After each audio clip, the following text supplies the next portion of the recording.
ប្រទេសអូស្ត្រាលីជាប្រទេសដ៏ធំប្រទេសដ៏មាននិងដ៏គួរឲ្យចង់ទៅលេងមួយ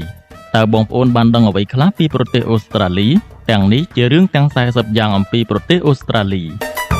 1ជាប្រទេសដ៏ធំមួយហើយជាប្រទេសតែមួយគត់ដែលនៅទ្វីបមួយតែម្នាក់ឯងមានផ្ទៃដី7,688,287 គីឡូម៉ែត្រក្រឡាអូស្ត្រាលីជាប្រទេសធំលំដាប់ទី6នៅលើផែនដី2នៅចិនមានមហាកំពែងដ៏វែងនៅអូស្ត្រាលីមានរបងដ៏វែងរបង Dingo Fen មានប្រវែងប្រមាណជា 5,600 គីឡូម៉ែត្រនៅភាគអាគ្នេយ៍នៃប្រទេសនេះគោលដៅធំបំផុតនៃរបងនេះគឺគេធ្វើឡើងដើម្បីការពារឆ្កែព្រៃមកខំស៊ីពពែរបស់ប្រជាជន3ប្រទេសចំណាត់ថ្នាក់ទី10ជាប្រទេសប្រជាជនរស់នៅរីករាយបំផុតយោងតាមរបាយការណ៍ពិភពលោកស្តីពីសុភមង្គលលើភពផែនដីរបស់អង្គការសហប្រជាជាតិឆ្នាំ2024បានដឹងថាប្រទេសដែលប្រជាជនមានភាពរីករាយបំផុតគឺហូឡង់ហើយអូស្ត្រាលីឈរលំដាប់ទី10ការវាស់វែងគឺយោងលើកត្តា6យ៉ាងគឺការគ្រប់គ្រងសង្គមប្រាក់ចំណូលសុខភាពសេរីភាពគ្មានអំពើពុករលួយរស់នៅក្បែរធម្មជាតិព្រមទាំងលំនឹងការងារនិងជីវិតឯកជន4ជនជាតិអូស្ត្រាលីជាង 80% រស់នៅតំបន់មាត់សមុទ្រជាប្រជាជាតិរស់នៅតាមតំបន់មាត់សមុទ្រច្រើនជាងគេបំផុតលើលោកប្រទេសនេះមានឆ្នេរសមុទ្រជាច្រើនកន្លែងបើសិនជាយើងចង់ដើរលេងឆ្នេរសមុទ្រនៅអូស្ត្រាលីរាល់ថ្ងៃយើងត្រូវចំណាយពេលប្រមាណ27ឆ្នាំទើបដើរអស់ឆ្នេរទាំងនោះ5មានសម្បុកកណ្ដៀរធំៗជាច្រើននៅប្រទេសអូស្ត្រាលីដំបូកទាំងនោះមានកម្ពស់ខ្ពស់ណាស់ដែលសត្វជាអ្នកពូនខ្លះដល់ទៅជាង8ម៉ែត្រពីដីហើយសម្បុកខ្លះមានអាយុជាង100ឆ្នាំទៀតផងដំបូកទាំងនេះមើលទៅប្រៀបដូចជានគររបស់សត្វកណ្ដៀរដែរ6សត្វ Platypus មានរស់នៅតែប្រទេសអូស្ត្រាលីតែមួយគត់ជាថនិកសត្វដែលមានពងញាស់ជាកូនតាមពិតថនិកសត្វកម្រមានពឹសណាស់សត្វនេះជាសត្វមួយក្នុងចំណោមថនិកសត្វដែលមានពឹសគ្រាន់តែពេលវាខាំមិនបណ្ដាលឲ្យយើងស្លាប់នោះទេពេលជនជាតិអូស្ត្រាលីយកសត្វនេះទៅប្រទេសអង់គ្លេសដំបូងជនជាតិអង់គ្លេសគិតថាជាការលេងសើចប៉ុណ្ណោះគេគិតថាអូស្ត្រាលីបានយកចម្ពោះទាទៅដេរភ្ជាប់នឹងមាត់កណ្ដុរ7នៅអូស្ត្រាលីនៅពេលដែលយើងគ្រប់អាយុបោះឆ្នោតយើងត្រូវទៅបោះឆ្នោតក្នុងករណីយើងមិនបានទៅបោះឆ្នោតដោយមិនមានហេតុផលសមរម្យគេនឹងផាកពិន័យ$20នៅលើកទី1ហើយបើមិនទៅបោះឆ្នោតលើកទី2គេផាក$50ក្នុងករណីនៅតែមិនទៅបោះឆ្នោតទៀតគេនឹងដកប័ណ្ណបើកបររបស់យើង8តើបងប្អូនគិតថាអគារ Opera House នៅ Sydney ដូចអ្វីដូចត្របកឈូកឬផ្ការរំដួលតាមពិតស្ថាបត្យករដែលគូរប្លង់អគារនេះបាននឹកឃើញទម្រង់បែបនេះនៅពេលគាត់កំពុងហូបផ្លែក្រូចលោក John Hudson ជាស្ថាបត្យករដែលបានគូរប្លង់អគារដ៏ល្បីល្បាញមួយនេះ9ប្រទេសអូស្ត្រាលីបានចាប់ផ្ដើមផលិតនិងប្រើប្រាស់ប្រាក់ផលិតពីផ្លាស្ទិកកាលពីឆ្នាំ1988ជាប្រទេសដំបូងគេបំផុតដែលផលិតប្រាក់ពីផ្លាស្ទិកដោយសារតែវាមានគុណភាពល្អនិងប្រើប្រាស់បានយូរជាងប្រាក់ក្រដាស10ដង10រៀងរាល់ឆ្នាំនៅទីក្រុង Brisbane ប្រទេសអូស្ត្រាលីមានកម្មវិធីប្រកួតប្រណាំងកន្លាតយកពានរង្វាន់11នៅអូស្ត្រាលីមានជាមច្រើនជាងមនុស្ស3ដងខណៈដែលចំនួនប្រជាជនអូស្ត្រាលីសរុបមានចំនួនជាង26លាននាក់រីឯជាមវិញមានជិត75លានក្បាលឯណោះអូស្ត្រាលីជាប្រទេសដែលចិញ្ចឹមជាមច្រើនលំដាប់ទី3លើពិភពលោកបន្ទាប់ពីចិននិងអាហ្វ្រិក12អូស្ត្រាលីជាប្រទេសនាំចេញធ្យូងថ្មធំជាងគេលំដាប់ទី2បន្ទាប់ពីឥណ្ឌូនេស៊ីយោងតាមទិន្នន័យឆ្នាំ2023អូស្ត្រាលីនាំចេញធ្យូងថ្មបានជាង$83,000 លានសហរដ្ឋអាមេរិក13ប្រជាជនអូស្ត្រាលី 30% ជាអ្នកធ្វើអន្តោប្រវេសន៍ទៅពីប្រទេសផ្សេងក្នុងនោះជនជាតិដែលមានចំនួនច្រើនមានដូចជាចក្រភពអង់គ្លេសចិនមជ្ឈិមបូព៌ានិងវៀតណាម14យោងតាមទិន្នន័យស្ថិតិដ៏ជាក់លាក់មួយបានបង្ហាញថាស្ត្រី 32% និងបុរស 34% នៅប្រទេសអូស្ត្រាលីពួកគេមិនបានរៀបការនោះទេ15កាលណានិយាយពីអូស្ត្រាលីគេមិនអាចមិននិយាយពីសត្វកង់ហ្គូរូបានទេគេបានប៉ាន់ប្រមាណថាប្រទេសនេះមានកង់ហ្គូរូប្រហែលជា50លានក្បាលកំពុងរស់នៅកង់ហ្គូរូបានក្លាយជានិមិត្តសញ្ញាផ្សេងៗរបស់អូស្ត្រាលីដោយសារសត្វកង់ហ្គូរូជាសត្វដែលមិនចេះរត់បកក្រោយគេក៏យកសត្វនេះជាតំណាងឲ្យវប្បធម៌គិតឆ្ពោះទៅមុខជានិច្ច16 Google Map រកឃើញដំបូងនៅអូស្ត្រាលីដំបូងឡើយបងប្អូន2នាក់លោក Lars និង Jean Rasmussenជាសហស្ថាបនិកជាមួយគ្នាបានបើកក្រុមហ៊ុនផែនទីមួយនៅឆ្នាំ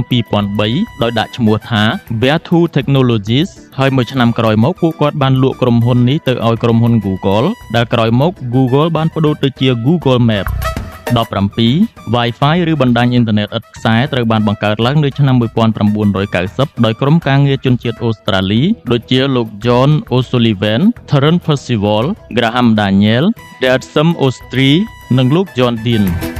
18 តើបងប្អូនដឹងទេថាក្នុងចំណោមជនជាតិអូស្ត្រាលី3នាក់មាន2នាក់ប្រឈមនឹងជំងឺមហារីកស្បែក 19 អូស្ត្រាលីត្រូវបានគេទទួលស្គាល់ថាជាប្រទេសដែលមានសេវាសុខាភិបាលសាធារណៈនិងមានប្រព័ន្ធអប់រំកម្រិតស្តង់ដារអន្តរជាតិ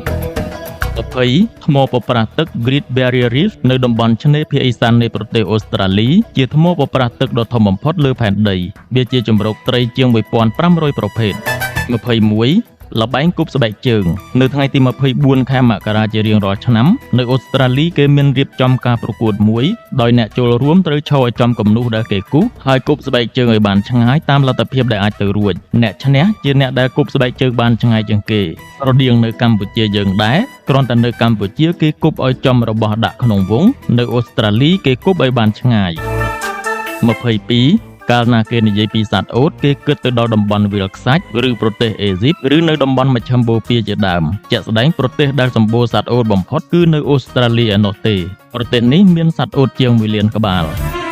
23អូស្ត្រាលីជាសមាជិកអង្គការសហប្រជាជាតិអង្គការពាណិជ្ជកម្មអន្តរជាតិនិងជាសមាជិក G20 ជាប្រទេសមានចំណូលជាតិសរុបខ្ពស់លំដាប់ទី 10 ជាប្រទេសសេដ្ឋកិច្ចធំលំដាប់ទី 12 សេដ្ឋកិច្ចអូស្ត្រាលីពឹងផ្អែកលើវិស័យធនាគារឧស្សាហកម្មកសិកម្មនិងការនាំចេញរ៉ែ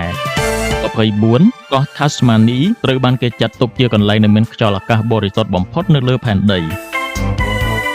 25នៅអូស្ត្រាលីមានកោះមួយឈ្មោះកោះ Christmas កោះនេះមានភាពល្បីល្បាញដោយសារមានហ្វូងក្តាមក្រហមជាង 120 លានក្បាលចេញពីព្រៃចុះចូលក្នុងសមុទ្រវិញនៅរដូវភ្លៀងដើម្បីបន្តពូជនិយាយរួមក្តាមញីចុះក្នុងសមុទ្រដើម្បីពងក្នុងពេលនេះគេធ្វើការបិទផ្លូវកុំឲ្យមានយានយន្តធ្វើចរាចរណ៍តាមផ្លូវនេះទៀតផងដើម្បីទុកផ្លូវឲ្យក្តាមទាំងនេះឆ្លង 26ក្រៅពីមានសត្វច្រើនជាងមនុស្សនៅអូស្ត្រាលីមានសត្វដែលមានតែនៅប្រទេសនេះផងដែរដូចជាកង់ហ្គូរូ អ៊ីមូ សត្វខ្វាឡា និងថនិកសត្វពីរទៀតដែលមានពងកូនញាស់ហើយទើបបើកដោះមេគឺសត្វ Platypus និងសត្វ Echidnas 27ក្នុងចំណោមទ្វីបនានាអូស្ត្រាលីជាទ្វីបតែមួយគត់ដែលគ្មានភ្នំភ្លើងសកម្មទាល់តែសោះ 28ទីក្រុង Melbourne និងទីក្រុង Victoria ជាទីក្រុងមានជនជាតិក្រិចរស់នៅច្រើនបំផុតបន្ទាប់ពីទីក្រុង Athens នៃប្រទេសក្រិចខ្លួនឯងគ្រាន់តែនៅទីក្រុង Melbourne មានជនជាតិក្រិច 16,000 នាក់កំពុងរស់នៅ 29អូស្ត្រាលីក៏ជាប្រទេសផលិតស្រាច្រើនផងដែរមិនចាញ់បារាំងនោះទេមានស្រាជាង 60 ប្រភេទដែលអូស្ត្រាលីផលិតនិងនាំចេញក្នុងមួយឆ្នាំអូស្ត្រាលីផលិតស្រាបានជាង 1,000 លានដប 30នៅអូស្ត្រាលីគេបានស្រាវជ្រាវរកឃើញថាប្រទេសនេះមានពីងពាងជាង 1,500 ប្រភេទនិងស្រមោចជាង 4,000 ប្រភេទក្នុងចំណោមនោះពីងពាងមានពឹសខ្លាំងជាងគេលើលោកមាន2នៅប្រទេសអូស្ត្រាលីក្នុងករណីពីងពាងពីរប្រភេទនេះខាំអាចបណ្ដាលឲ្យស្លាប់បាន 31កង់ហ្គូរូបានក្លាយជាភាសានិយាយកាត់របស់ជនជាតិអូស្ត្រាលីដូចខ្មែរយើងថាចាក់ទឹកលើក្បាលទាដែលមានន័យថាអត់ចេះអត់យល់នៅអូស្ត្រាលីជាពិសេសជនជាតិដើមគេនិយាយថាកង់ហ្គូរូមានន័យថាខ្ញុំមិនយល់ទេ 32ពាក្យថា selfie មានន័យថាថតខ្លួនឯងមានប្រភពពីជនជាតិអូស្ត្រាលីពាក្យនេះគេឃើញមានដំបូងបំផុតនៅក្នុងកម្មវិធី ABC Online របស់អូស្ត្រាលីហើយនៅឆ្នាំ 2013ពាក្យនេះត្រូវបានបញ្ចូលក្នុងវចនានុក្រម Oxford Dictionary ហើយនៅឆ្នាំ 2016 មានរូបថត selfie ជាង 24,000 លានប៉ុស្តិ៍ត្រូវបានគេផុសក្នុង Google 33នៅឆ្នាំ 2018 អូស្ត្រាលីជាប់ចំណាត់ថ្នាក់លេខ 3 បន្ទាប់ពីប្រទេសណ័រវេសនិងប្រទេសស្វីសចំពោះសន្ទុះនៃការអភិវឌ្ឍមនុស្សសន្ទុះនេះផ្ដោតសំខាន់លើការអប់រំអាយុរស់បាននិងចំណូលរបស់ប្រជាជនម្នាក់ៗ 34ដំបូងឡើយឈ្មោះប្រទេសអូស្ត្រាលីត្រូវបានគេហៅថាហូឡង់ថ្មីដោយសារជនជាតិហូឡង់ថ្មយូលូរូជាថ្មធំជាងគេបង្អស់នៅលើពិភពលោកជាថ្មក្រហមយ៉ាងធំធេងមួយដុំដែលមានជម្រៅទៅក្រោមដីប្រមាណជា 2,500 ម៉ែត្រថ្មនេះអង្គការ UNESCO បានចូលបញ្ជីជាសម្បត្តិបេតិកភណ្ឌដល់ទៅ2ដងម្ដងជាសម្បត្តិបេតិកភណ្ឌធម្មជាតិហើយបានចុះជាសម្បត្តិបេតិកភណ្ឌវប្បធម៌ម្ដងទៀត 36ឆ្នាំ 1976 ម៉ាស៊ីន Scan Ultrasound ត្រូវបានបង្កើតឡើងការរកឃើញនេះបានផ្លាស់ប្ដូរទាំងស្រុងការថែទាំសុខភាពទារកមុនពេលកើតម៉ាស៊ីននេះប្រៀបបាននឹងបង្អួចមួយដែលអនុញ្ញាតឲ្យឪពុកម្ដាយបានដឹងស្ថានភាពរបស់ទារកនៅក្នុងផ្ទៃម្ដាយ 37 ឆ្នាំ 1939 អ្នកវិទ្យាសាស្ត្រជនជាតិអូស្ត្រាលីលោក Howard Florey បានធ្វើបន្សុទ្ធកម្មដោយផលិតបានជាថ្នាំ Penicillin ថ្នាំនេះបានជួយជីវិតមនុស្សយ៉ាងច្រើននៅទូទាំងពិភពលោកក្នុងការប្រឆាំងការក្លាយនៃដំបៅដែលកើតឡើងដោយសារបាក់តេរី 38 ជាងឡានជាងម៉ូតូជាងម៉ាស៊ីនជាដើមត្រូវអរគុណដល់លោក Arthur James Arnold ជាវិស្វករអគ្គិសនីអូស្ត្រាលីដែលបានបង្កើតម៉ាស៊ីនស្វានដើរដោយអគ្គិសនីឡើងនៅឆ្នាំ 1889 មិនត្រឹមតែអាចស្វានបាននោះទេគេក៏អាចប្រើវាភ្ជាប់ជាមួយទួនាវីសដើម្បីមួលខ្ចៅផងដែរ 39 ហេតុអ្វីបានជាអូស្ត្រាលីមានម្លេះដំបូងបំផុតគឺអូស្ត្រាលីមានដោយសាររ៉ែអូស្ត្រាលីមិនត្រឹមតែផ្គត់ផ្គង់ក្នុងស្រុកទេថែមទាំងនាំចេញទៅប្រទេសជាច្រើនផងដែរឆ្នាំ 2020 អូស្ត្រាលីជាប្រទេសផលិតលីជូមធំបំផុតនិងបច្ចុប្បន្នកំពុងត្រូវប៉ាន់ខ្លាំងគឺថ្មឡានអគ្គិសនីជាពិសេសចិនជាអតិថិជនធំបំផុតបច្ចុប្បន្នអូស្ត្រាលីមានឱកាសកើបលុយមិនតិចនោះទេពីរ៉ែលីជូមអូស្ត្រាលីក៏មានអាលុយមីញ៉ូមផងដែរហើយជាប្រទេសទី3ផលិតពេជ្រធំជាងគេ 40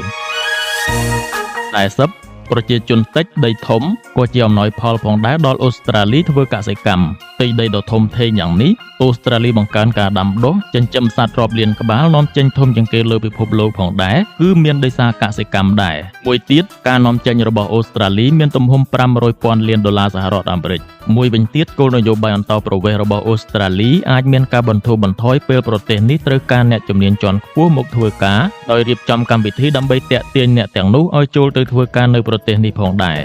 ក្រៅពីនោះអូស្ត្រាលីក៏ជាគោលដៅទេសចរណ៍ដ៏ទាក់ទាញរបស់មនុស្សជុំវិញពិភពលោកចង់ទៅលេងជាឱកាសដល់ប្រទេសនេះកើបលុយបន្ថែមពីលើវិស័យរ៉ែកសិកម្មនិងឧស្សាហកម្មរបស់ខ្លួនតើបងប្អូនដឹងអ្វីខ្លះទៀតពីប្រទេសអូស្ត្រាលីសូមខមមិនឲ្យយើងខ្ញុំបានដឹងផងសូមអរគុណ